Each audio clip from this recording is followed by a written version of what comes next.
Dios es el reino de Dios. Palabra de Dios. Aquí en el Evangelio, Jesús, que es el que impone las manos, el que comunica la gracia, el que bendice, y esa imposición de manos aquí en Marcos, en ella se comunica la ternura, la bendición y la gracia divina. ¿Qué es lo que está haciendo Jesús con estos niños? Les comunica la ternura de Dios, comunica un Dios que es cercano, comunica un Dios que se hace próximo de todos, especialmente de aquellos que son marginalizados. Recordemos que los niños en la cultura judía no significaban nada, eran como un animalito ahí que no tenía ninguna importancia. Y hoy en el Evangelio Jesús se aproxima de aquellos que no son nada, se acerca, los bendice, les impone las manos, comunicándole, como les decía, la ternura, la sabiduría y el amor de Dios. También busquemos ahí Mateo 19, 13, 15.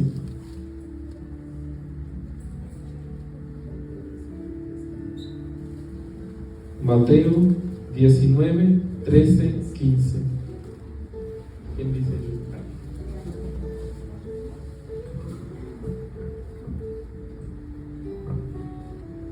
Entonces trajeron a Jesús algunos niños para que les impusiera las manos y rezara por ellos. Pero los discípulos lo recibían muy mal. Jesús les dijo: dejen a esos niños y no les impidan que vengan a mí. El reino de los cielos pertenece a los que son como ellos. Jesús les impuso las manos y continuó su camino. Palabra de Dios. Aquí, que es la misma cita de San Marcos, en este Evangelio nos quiere comunicar, nos quiere decir que Jesús comunica el don de su vida y la protección. Jesús que se da a sí mismo, Jesús que se dona, pero se dona por aquellos que más lo necesitan, se dona por aquellos que más están necesitando de su protección, y los niños la necesitan. Busquemos otra, San Marcos 6, 5.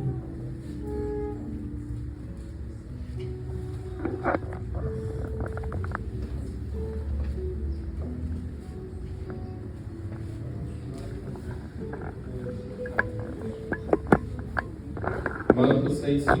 Por aquí. Tiene cara que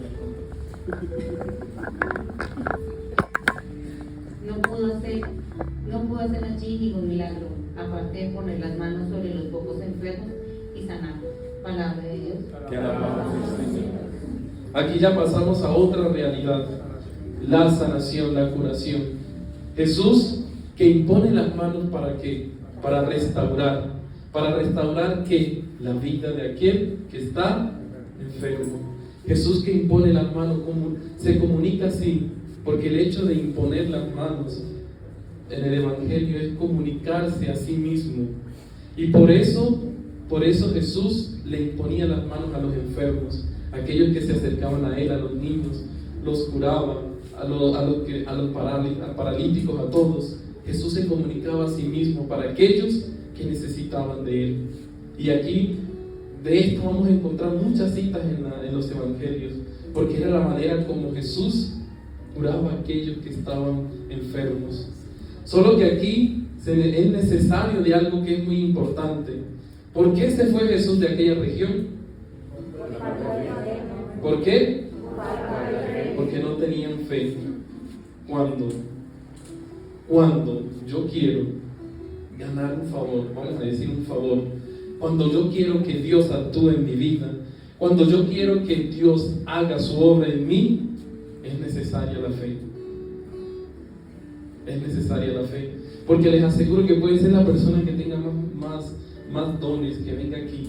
Pueden traer al Papa si quieren, pero si nosotros no tenemos fe, de nada sirve, porque la fe es la que hace posible la obra de Dios en mi vida.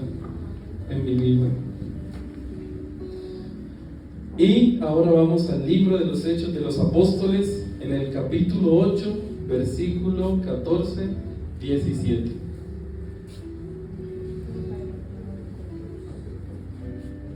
Hechos de los Apóstoles 8, 14, 17.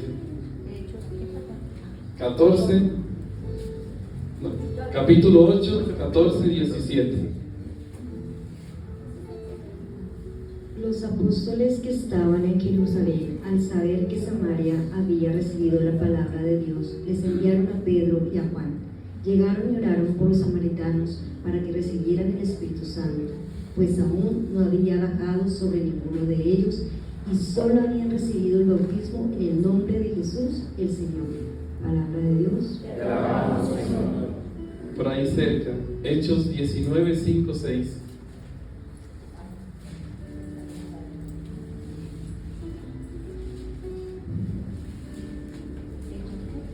Hechos 19, 5, 6.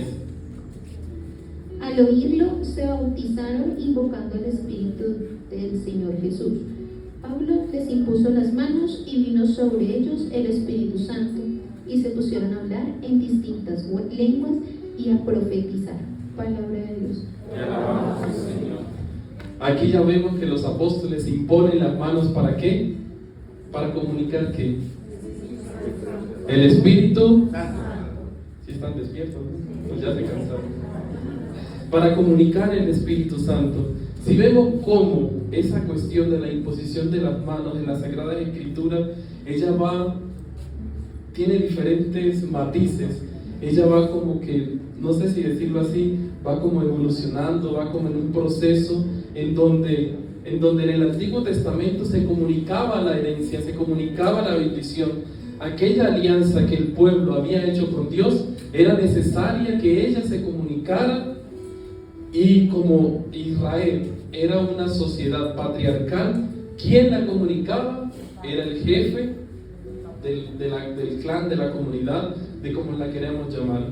Y a medida que va pasando la Sagrada Escritura, vemos cómo ya no es la herencia, ya no es la alianza que se comunica, sino que vamos llegando hasta el punto de que es el mismo Dios, el mismo Espíritu Santo, el que se comunica por medio de la imposición de las manos. Y si nosotros continuamos leyendo los textos, vamos a encontrar cómo esto va a llegar hasta el punto en que es por medio de la imposición de las manos en que se consagran las personas, en que una persona recibe una orden, recibe una consagración. Si ustedes recuerdan, si han participado de alguna ordenación, de algún bautismo, nosotros vemos que es en los sacramentos, por medio de los sacramentos, cómo nosotros recibimos esa consagración. En el bautismo, en el momento en que se nos coloca el agua, se nos echa el agua encima, nosotros nos estamos purificando, pero también estamos recibiendo el don del Espíritu de Dios en nuestra vida, el Espíritu Santo.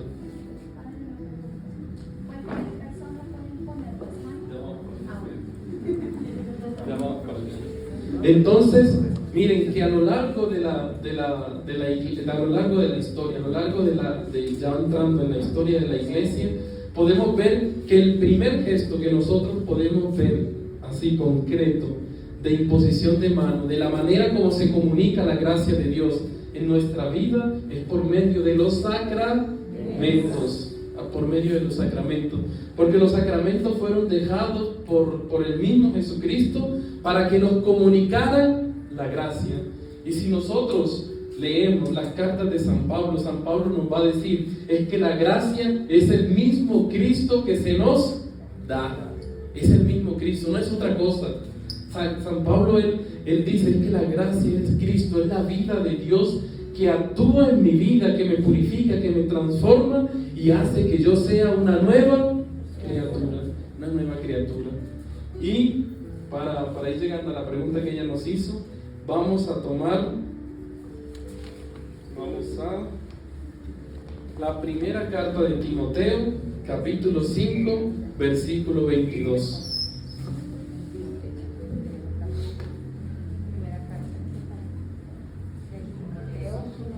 Primera de Timoteo Son dos cartas de Timoteo, ¿cierto? Primera de Timoteo, capítulo 5, versículo 22.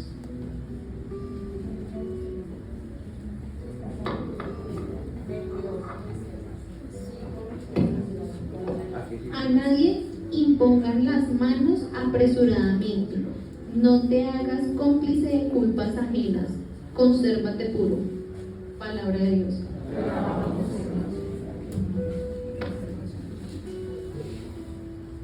Miren, la imposición de las manos en primer lugar, podemos decirlo que es un acto propio de los ministros, especialmente de los sacerdotes y los obispos, ¿no? Nosotros los diáconos también podemos, pero es propio de los ministros sacerdotes y obispos, o del ministerio sacerdotal, cuando es para transmitir la gracia sacramental. Los ministros ordenados pueden transmitir esa gracia. La gracia sacramental, que es, como les decía, es la comparación que San Pablo hace, es la vida del mismo Cristo que se comunica en la vida de una persona. Cuando yo voy a confesarme, ¿qué estoy haciendo? Recibiendo la gracia en mi vida. Si me perdonan los pecados y todo eso, pero si me perdona es porque esa gracia que yo pierdo por causa del pecado se me renueva, se me restaura. Cuando yo recibo la Eucaristía, ¿qué estoy recibiendo? La gracia de Cristo en mi vida. Es el cuerpo y la sangre de Cristo, pero ellos me comunican la gracia, porque es el mismo Cristo. Cuando yo fui bautizado, cuando es alguien bautizado, ¿qué están recibiendo? La gracia de Cristo. Y así con todos los sacramentos, la gracia sacramental, ella se comunica y es propia que se comunique por medio de los ministros ordenados. ¿Un laico puede imponer manos? Puede. Solo que al imponer las manos tiene que ser una persona que se prepare. Fabián no me deja mentir. Una persona que se prepare. No cualquiera puede imponer manos. No cualquiera. Porque ya escuchamos lo que dice la primera carta de Timoteo. Vamos a leerla de nuevo para que escuchemos. A nadie impongan las manos apresuradamente. No te hagas cómplice de culpas ajenas. Consérvate puro. Palabra de Dios. Que alabamos, Señor. Miren, si por medio de la imposición de las manos yo puedo comunicar la gracia, también por medio de eso, si yo no estoy preparado, si yo no soy una persona que me preparo para esto, yo puedo también ser partícipe de las culpas de los otros, nos dice el apóstol San Pablo. ¿Cómo así? Miren, cuando alguien va a hacer un exorcismo, que para eso hay un exorcista en cada diócesis, ¿no? Si la persona que va a hacer un exorcismo, ella no está preparada, no está en gracia de Dios, puede hacer lo que quiera, pero créanme que si hay una posesión o hay algo así, nunca va a conseguir expulsar aquello que hay ahí. ¿Por qué? Porque es necesario que tenga una preparación. ¿Ustedes se acuerdan cuando los discípulos de Jesús fueron a expulsar un demonio y no pudieron? Y Jesús como que se incomodó y les dijo: qué falta de fe la de ustedes. Y después a solas le preguntaron: Señor, ¿por qué nosotros no pudimos expulsarlo? Jesús le dijo: hay demonios que se expulsan por medio del ayuno y la oración. Cuando yo no me preparo, cuando yo no estoy en gracia, yo puedo terminar, en vez de hacer bien, puedo acabar haciendo mal. O me puedo estar haciendo mal a mí mismo. Aquello, el mal que tiene el otro, lo puedo recibir yo. Y hay otra parte en el Evangelio cuando Jesús dice que cuando un demonio sale de un cuerpo, va, da la vuelta, y si no encuentra dónde entrar, vuelve nuevamente donde estaba. Ya no vuelve solo, ¿cierto? Y encuentra la casa bien arreglada, ¿no?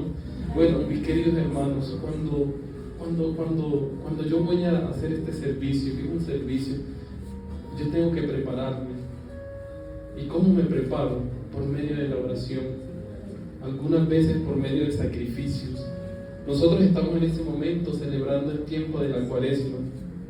En el tiempo de la Cuaresma, ya lo hemos escuchado muchas veces, que nosotros nos vamos preparando por medio de 3 cositas que son fundamentales para vivir una buena Cuaresma. Y el miércoles de ceniza el Señor nos lo decía en el Evangelio, que la primera era ¿cuál? El ayuno, la oración y la limosna, la ofrenda, la caridad, como la quieran llamar. Nosotros como cristianos que somos, como cristianos católicos, debemos siempre tener presente esos 3 elementos. No solamente por la Cuaresma, no solamente porque ahorita nos estamos preparando para celebrar el gran misterio de nuestra salvación, sino porque un cristiano tiene que estar siempre preparado, tiene que estar alerta, tiene que estar, como nos dice el Evangelio, despierto, en vigilancia. Y a veces nosotros nos vamos olvidando, vamos dejando a un lado lo que es verdaderamente necesario para nuestra fe. Nos relajamos y nos olvidamos de la oración. Nos olvidamos que también a veces es necesario que también tengamos momentos de sacrificio en nuestra vida. Nos olvidamos que a nuestro lado hay personas que sufren y necesitan, y simplemente vamos indiferentes por la vida, vamos indiferentes y no nos interesa el otro, no nos interesa nuestra vivencia. Y yo les decía, los que estuvieron en la misa de las 7:30 del miércoles de ceniza, que esos 3 elementos, ellos nos ponen en sintonía. Primeramente, ¿por qué Jesús nos pide que hagamos el primero no es la oración, sino la limosna? ¿Por qué Jesús nos pide que hagamos limosna? Porque es que la limosna me hace salir de mí para ir al encuentro del otro. Me hace salir de aquello que yo soy, de mi comodidad, para ir a encontrar al otro. El otro que necesita, el otro que sufre, el otro que también Dios se hace presente en su vida. ¿Por qué nos pide que nosotros hagamos la oración? Porque es necesario que yo tenga un buen diálogo con aquel que me creó, con Dios. Es necesario que yo esté en paz con Él también. ¿Y por qué nos pide que hagamos ayuno? Porque así como Él nos pide que estemos en paz, que reconozcamos su rostro en los demás, que estemos en sintonía con Él, también nos pide que nosotros mismos estemos en paz. Que yo sea capaz de perdonarme, que yo sea capaz de reconocer que el amor de Dios también se derrama en mi corazón, en mi vida. Que la misericordia que Dios nos da también se derrama en mí. Porque ya como yo he escuchado muchos casos donde vienen personas a decir, es que vea, yo me fui a confesar, pero yo sentí que no me perdonó Dios. Es que yo llevo cuántos años confesándome, pero siento que Dios aún no me perdona. Eso es no perdonarnos a nosotros mismos. Porque cuando nosotros nos presentamos ante Dios con un corazón contrito y humillado, como nos decía el Salmo hoy, Dios ese no desprecia ese corazón, no lo desprecia. Pero nosotros muchas veces nos damos duro y desconfiamos de la misericordia de Dios, desconfiamos del poder de Dios en nuestras vidas. Y por eso Dios nos pide, hay que estar en paz con todos, entre nosotros, con Él y con nosotros mismos. Con nosotros mismos. Entonces, cuando yo voy, en este camino de fe, yo necesito prepararme, necesito ser una persona que sabemos vamos a caer, porque todos caemos, porque nuestra fragilidad nos lleva a que caigamos, pero tenemos que pedirle a Dios que nos dé esa gracia de siempre permanecer firmes, para que cuando nosotros tengamos esos momentos, porque no es que los laicos no puedan imponer manos, lo que pasa es que tenemos que estar preparados, para que después, porque hay veces que, por ejemplo, No sé si a ustedes les ha pasado que dicen, es que yo sentí, por ejemplo, como una energía negativa con tal persona. Es que a veces nosotros hablamos con una persona, digamos, yo hablo con usted, no es que sea verdad. Y yo llego a la casa y me siento cansado, siento agotado. Es porque muchas veces yo voy absorbiendo, yo voy tomando del otro. Y eso se transmite también. Si la gracia se transmite, el mal también se transmite, ¿no? Entonces, mis queridos hermanos, preparémonos, dispongámonos para que esa gracia que nosotros recibimos, y bueno, otra cosa, no es que yo voy a transmitir el don de Dios, no, sino que son los dones del Espíritu Santo los que se van derramando donde Dios quiere que se derramen, porque la gracia de Dios se va dando para quien Él quiera, no es que tiene exclusividad, no, Él la derrama donde quiera y cada uno de nosotros va recibiendo aquello que es necesario para nuestra vida, para nuestra fe.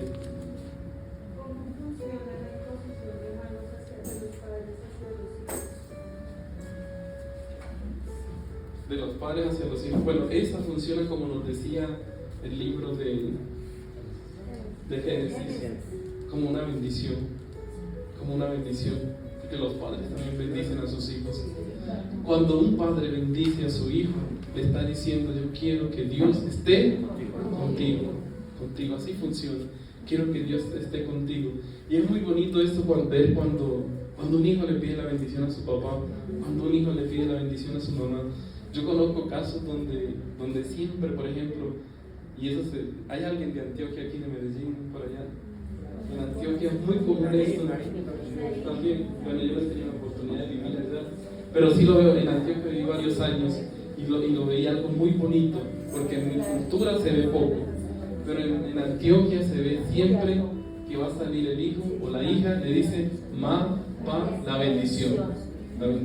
Y es algo muy bonito porque cuando el padre, la madre bendice al hijo, le está diciendo, yo quiero que Dios siempre esté contigo donde quiera que vayas. Y eso. ¿Alguien más tiene alguna pregunta? Bueno, tú explicabas qué pasa cuando una persona no está en gracia y hace la imposición de manos, pero si es el caso contrario, o sea, si no está preparado, impone manos y de pronto la persona a quien impone las manos también tiene una afectación. Como un enfermo, o sea, cuando uno es un enfermo, ya no va a morir el padre, supuestamente dice que uno puede echarle la bendición para que no vaya a caso. Miren, hay veces que bueno, en el comienzo cuando los sacramentos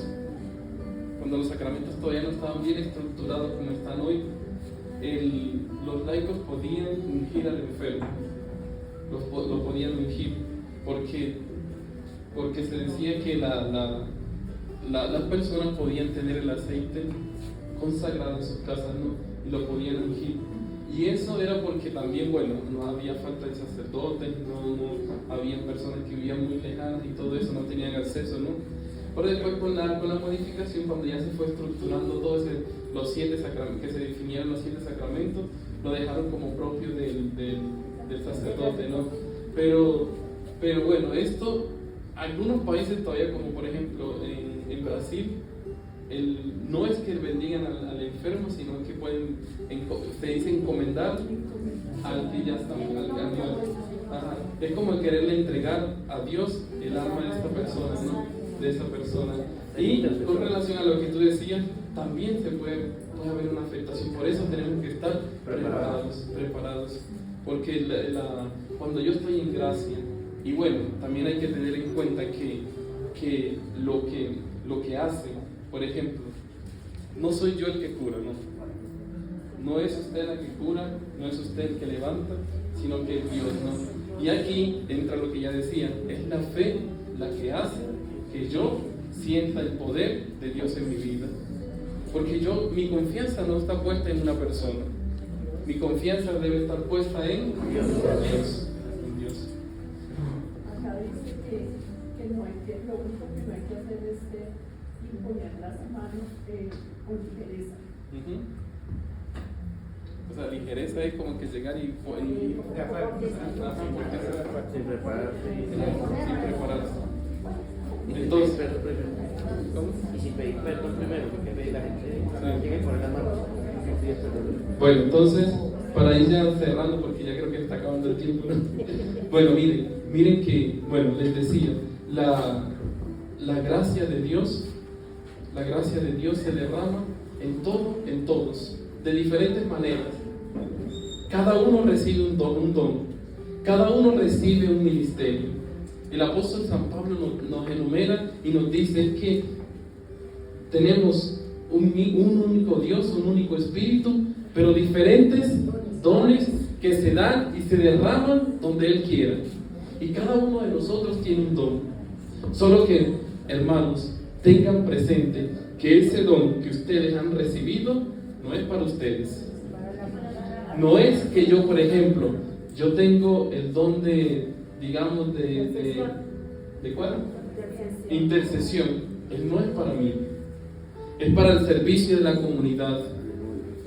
Es para el servicio del otro. Porque yo nunca he visto, por ejemplo, yo conozco algunos padres que reciben algunos dones de sanación, pero yo nunca he visto que estos padres cuando están enfermos se sanan a sí mismos. No, porque siempre el don que hemos recibido es para el otro, para los demás.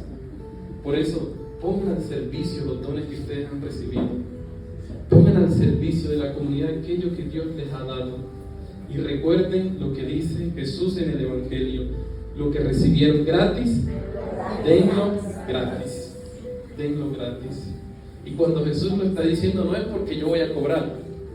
No es porque, venga, yo me dan 20,000 pesos y yo le doy una bendición. No es por eso.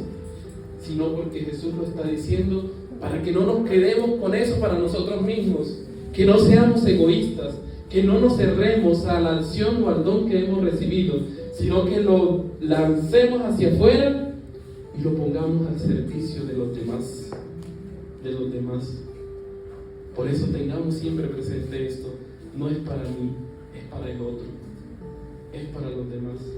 Y pidámosle siempre al Señor que nos dé la gracia de que esos dones, esos carismas que todos nosotros hemos recibido estén al servicio de la comunidad, al servicio de la familia, en los lugares donde ustedes se desenvuelven, en la parroquia, en el trabajo, en la casa, en la calle, en el día a día que ustedes viven. Ahí tengo que poner al servicio ese don que Dios me ha dado. No lo guardemos, porque si lo guardamos, les aseguro que nos pasará como aquella parábola de los talentos. Y ahí nos pedirá cuentas el Señor. Nos pedirá cuenta y nos dirá: ¿y por qué? Y ahí cada uno ya sabrá qué responderle, ¿no? Entonces,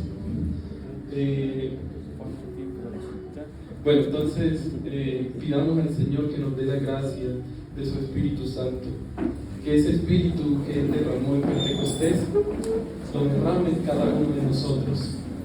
Que ese Espíritu Santo que Él derramó en nosotros en el bautismo se derrame nuevamente en nosotros y que nos regale dones, que nos dé carismas, que nos dé ministerios, para que todo aquello que recibimos de Él lo pongamos al servicio de la comunidad.